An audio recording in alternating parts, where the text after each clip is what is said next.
Assalamualaikum warahmatullahi wabarakatuh. Shalom, Om Swastiastu, Namo Buddhaya, Salam Kebajikan bagi kita semua.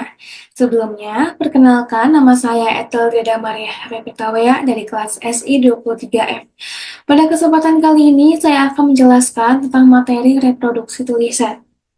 Mari kita mulai dengan pengertian dasar reproduksi tulisan. Reproduksi tulisan adalah karya tulis ilmiah yang disusun berdasarkan karya ilmiah yang sudah ada sebelumnya. Yang penting diingat, dalam membuat reproduksi tulisan, kita harus mempertahankan maksud dan ide dari penulis aslinya. Kemudian, di sini ada jenis-jenis reproduksi. Nah, di sini ada 5 jenis. Yang pertama, itu ada ringkasan. Nah, kalau ringkasan ini menyajikan inti dari suatu karya tulis dalam bentuk yang lebih singkat.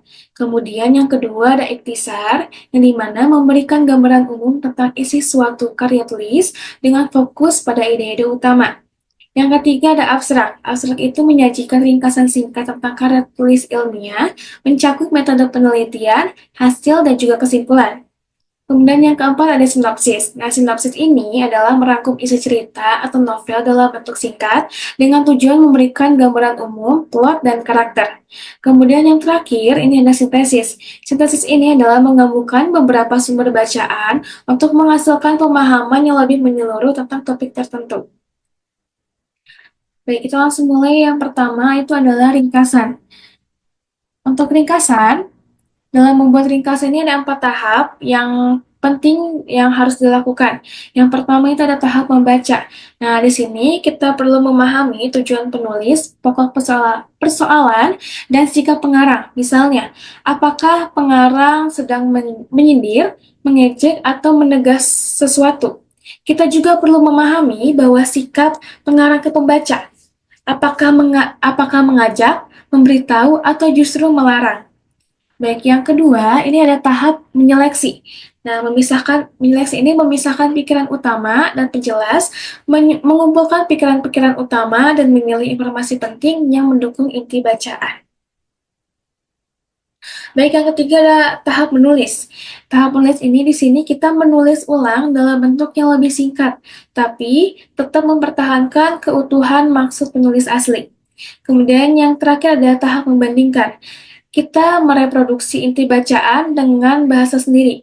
Jika ingin menyertakan pikiran penjelas, harus benar-benar terpilih dan mendukung pikiran utama.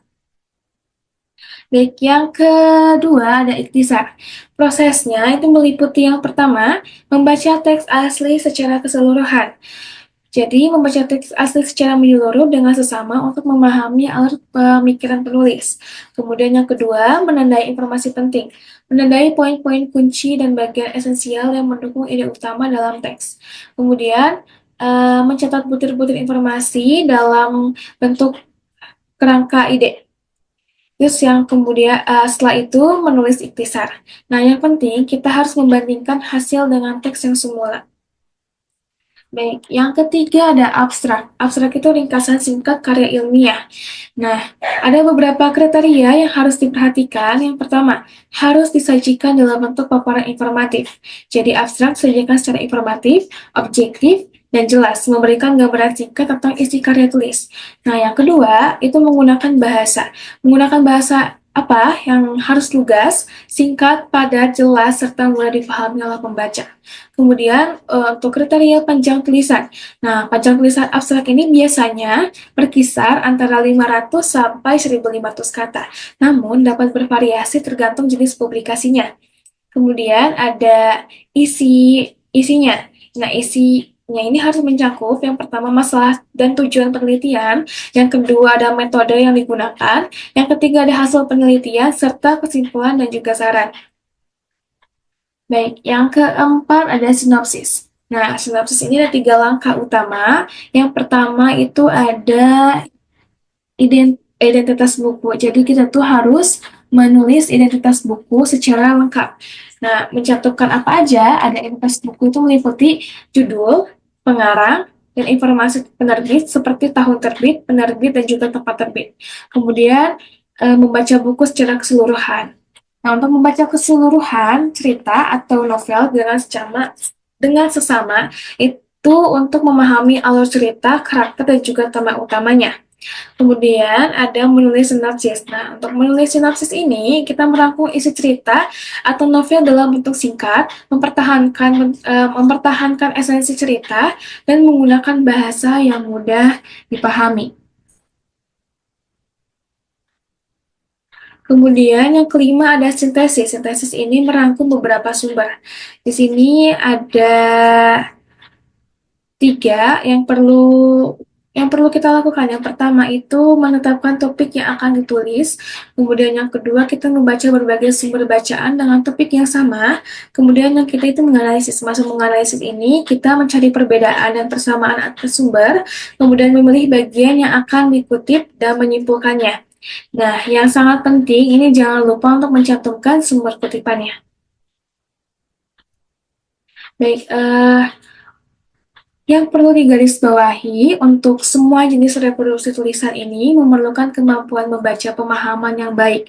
Dari pemahaman membaca tersebut, kita bisa menghasilkan inti bacaan yang kemudian dapat dikembangkan dengan pendapat kita sendiri. Namun ingat, pendapat yang kita tambahkan tidak boleh keluar dari pokok pembahasan penulis yang asli. Baik, selanjutnya ini ada pentingnya reproduksi tulisan.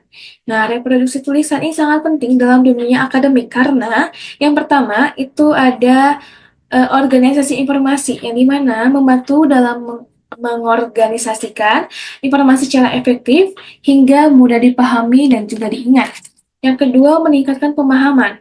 Nah, di sini membantu dalam meningkatkan pemahaman tentang suatu topik melalui proses membaca, menganalisis, dan juga merangkum. Dan yang ketiga, itu mengembangkan kemampuan menulis. Di sini kita melatih kemampuan menulis terutama dalam menyusun kalimat yang jelas, ringkas, dan juga mudah dipahami. Kemudian keempat, kita melatih berpikir kritis. Di sini kita membantu dalam mengembangkan kemampuan berpikir kritis melalui proses menganalisis dan menafsirkan informasi. Kemudian yang kelima, itu transfer pengetahuan. Jadi memudahkan proses transfer pengetahuan dengan menyajikan informasi dalam bentuk yang ringkas dan juga mudah dipahami. Mungkin sekian penjelasan dari saya mengenai reproduksi tulisan. Mohon maaf bila ada kesalahan kata. Akhir kata saya ucapkan terima kasih.